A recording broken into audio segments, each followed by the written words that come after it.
नमस्कार, कैसे हैं आप सभी लोग। आज हम पान का आपको एक बहुत अच्छा प्रयोग बताने जा रहे हैं। इस पान के प्रयोग से आप बहुत सारी समस्याओं को देख सकते हैं, समझ सकते हैं, कुछ भी जान सकते हैं। लेकिन प्यारे दर्शकों, यूट्यूब पर हमको भी ले लीजिए, यानी कोई भी बाबा हो जो बताता है कि एक फ्राई पैन में चाय उबालो, चाय उबालते हुए चीनी पे पढ़कर ये डाल दो, प्रेम का दौड़ी चली आएगी।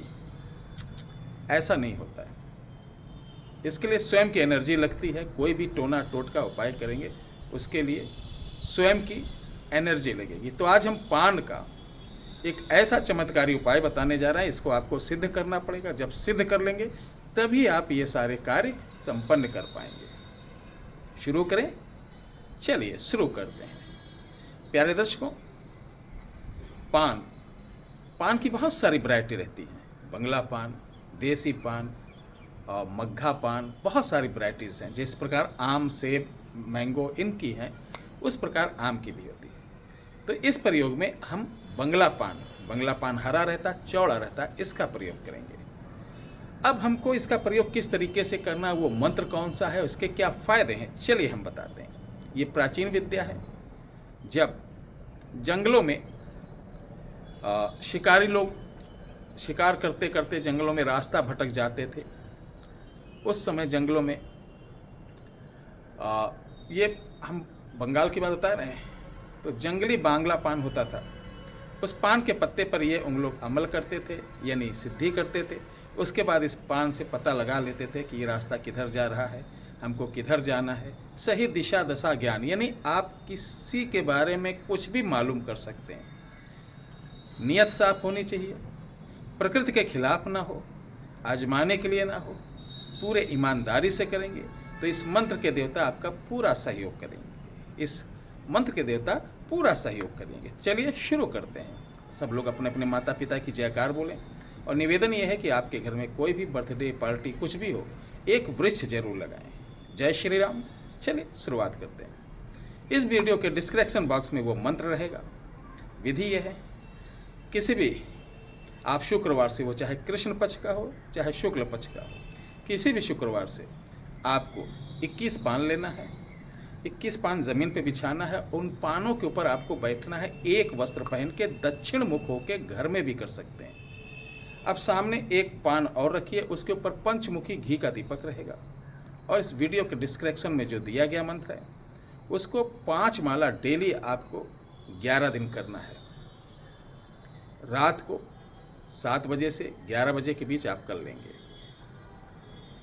किसी प्रकार का बंधन, किसी प्रकार की अगरबत्ती, धूप बत्ती, फूल, भोग इत्यादि नहीं चढ़ाना है। सिर्फ मंत्र पढ़ना है।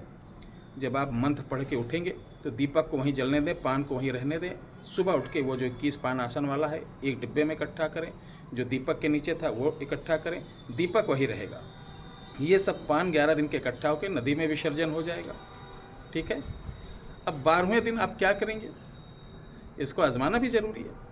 कि आप जानना चाहते हैं कि मेरा बेटा है, या मैं कल यहाँ जाऊँगा, मुझे फ़ायदा होगा कि नुकसान होगा, मैं इस जगह ये करने जा रहा हूँ, लाभ होगा कि हानि होगा, ये आदमी मुझे नुकसान पहुँचाएगा कि फ़ायदा पहुँचाएगा।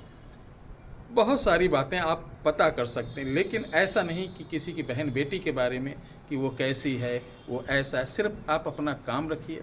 ज़्यादा खुराफात वाला इससे काम लेने की कोशिश करेंगे तो ये विद्या लुप्त हो जाएगी।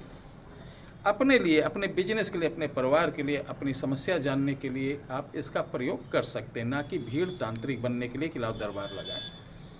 अब जब भी प्रयोग करना हो तो रात को एक पान लीजिए और इसी मंत्र को आप 3 माला करना है। 3 माला करने के बाद इस पर 2 बूंद इत्र छिड़कना है। इत्र छिड़कने के बाद आप अपने ऐसे सीना खोलना और सीधा पानी की तरफ, डार्क ग्रीन होता है, एक तरफ लाइट ग्रीन वाला अपने हृदय पे रखकर, जैसे चिपकाते नहीं, अब बंडी यानी बनियान पहन लेना, वो आप सो जाना। जैसे सोएंगे बड़ी जल्दी नींद आएगी।